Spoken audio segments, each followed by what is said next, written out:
Paul Basolka, Ivy Masters Learning Center at ivymasters.com, and today we're going to look at the 19th question from Digital SAT Test 1, Reading and Writing, and number 19. The passage reads, in crafting her fantasy fiction, Nigerian-born British author Helen Oyeyemi has drawn inspiration from the classic 19th century fairy tales of Brothers Grimm.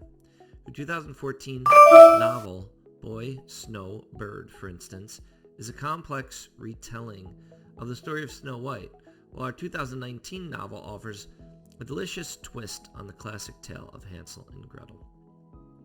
Which choice completes the text so that it conforms to the conventions of standard English? When you go to the answer choices, first, when to use a colon. A colon is when you've got an independent clause before it and something you would expect after. So if I read up to, in fact, anytime you see a colon or a semicolon, always read up to that point. See if it could be its own sentence. I'm going to do just that. The 2014 novel, Boy, Snow, Bird, for instance, is a complex retelling of the story of Snow White, while our 2019 novel, Gingerbread, it's not an independent clause before, you never complete the thought. D is gone. When we look at the other answer choices, they're a little more slippery. So first, when to use a dash. A dash is used as a strong comma to bring more emphasis or to show a break in thought or a shift in tone. So when we say her 2019 novel Gingerbread offers a delicious twist, blah, blah, blah, blah, blah, there's no break in thought or shift in tone there. So it's not going to be A, and then a very attractive wrong answer is going to be answer choice B. So notice what it says before. It has the title, Boy, Snow, Bird, and then it has comma, for instance, comma is a complex retelling of the story of Snow White.